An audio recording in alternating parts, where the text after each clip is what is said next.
So Ola and Michael are, they're meant to be kind of hashtag couple goals, beautiful, young, successful black couple.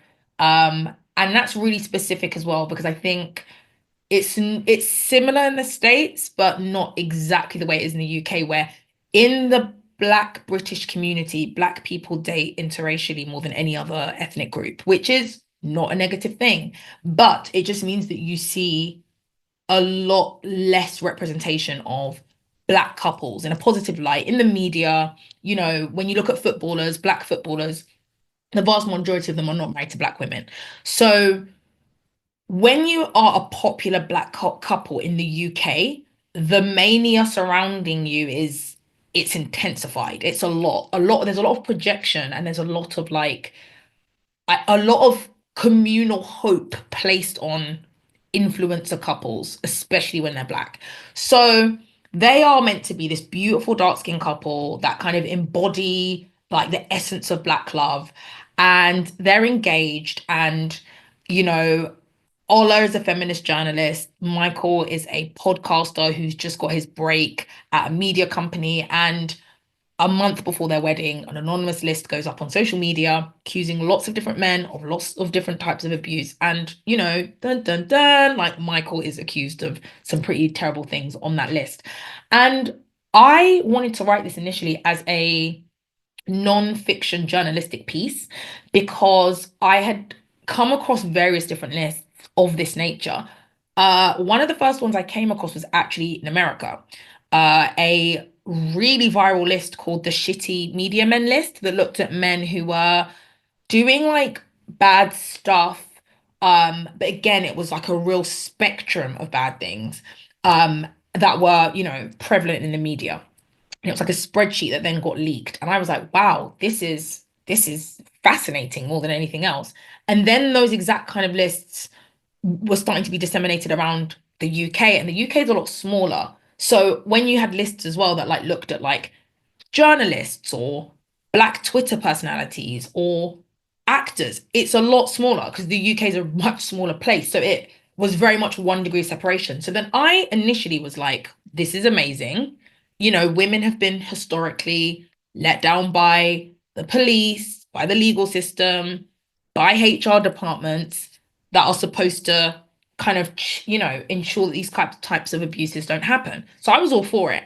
Then as time went on, I guess as being a journalist, I was like, there are ethical questions about this. There just are. It's not fashionable to say guilty till proven innocent because it makes you sound like you're being complicit or providing like some sort of apologia for abuse. But it's a real foundational leftist belief, right?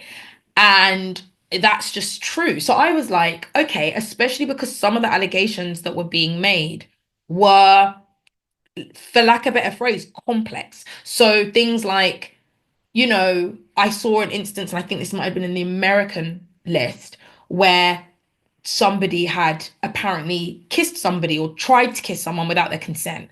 And then the person's response to that had been, well, I was on a date with this person. We were kind of drunk. I misread the situation and I tried to kiss them and they weren't into it. And that was completely fine. I don't think that is necessarily a situation that should be grouped amongst rape. I think conflating those instances is dangerous. I think often it can actually undermine the intentions of a list like this type. So I was saying I completely understand why these lists exist. I also think there are ethical questions about this approach to justice that are very fair. So I was going to write it as a non-fiction, and then it was kind of too soon. I wanted to write it like maybe 2017, 2018. And I was like, Me Too's just started. Do I really want to play devil's advocate and complicate those conversations? So I didn't. And then lockdown happened. And then I was like, well, I always say this, everyone was baking and I can't cook. So I was like, I could try to do something else. I could try to have this conversation. And it's slightly easier to have thorny conversations through fiction. So I was like, I'm gonna have at it. And I knew it'd be divisive and I knew it'd be potentially like, it would shake some, shake a table and ruffle some feathers. But to be honest, I kind of feel like that is the point of writing. I'm trying, I have something important to say. So yeah, that was how it came about. I think it was definitely harder to write the aftermath for sure, especially because when I first started writing it, it was only from Ola's perspective because I was interested in what it means to be a woman who is accused. No, what it is to be a woman who is connected to someone who's accused of abuse. Because obviously a lot of these, I mean, all of these men, they have mothers, they have sisters, they have, like cousins and friends. And I've always been interested in what it is to be that person because often there's an assumption of complicity. There's an assumption that, you somehow are part of it or you knew and you hid it. Like, so I was really interested in that perspective. I think you actually saw this with Harvey Weinstein's partner because I remember that she had this clothing brand called like Marquesa or whatever.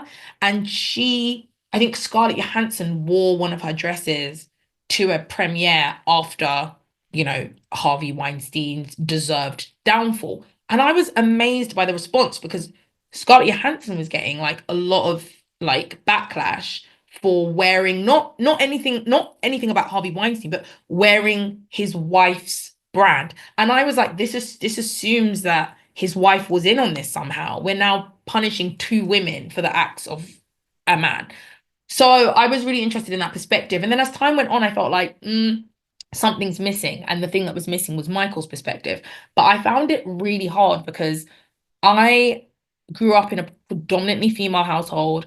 I have like almost 100% female friendship group, and most of the men that I'm friends with are gay. So I was like, I don't really know if I know how to write like an accurate heterosexual like man.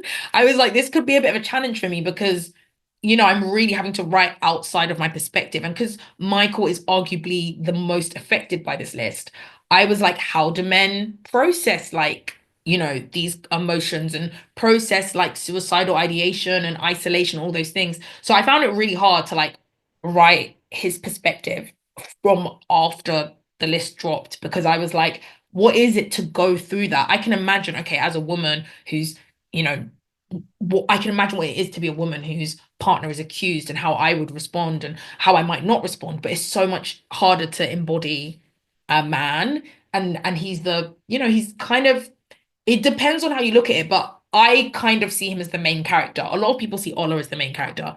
I often see Michael as the main character. So I did struggle with that, but I really had a lot of fun because as much as I don't have that many male friends, the ones I have I'm very close to, and I did feel like they felt that I'd like done a very accurate job of portraying like a modern man and how they would react to this. So it was fun as well, like being able to embody a headspace that isn't yours. Do you know what I mean? That's the best thing about writing fiction.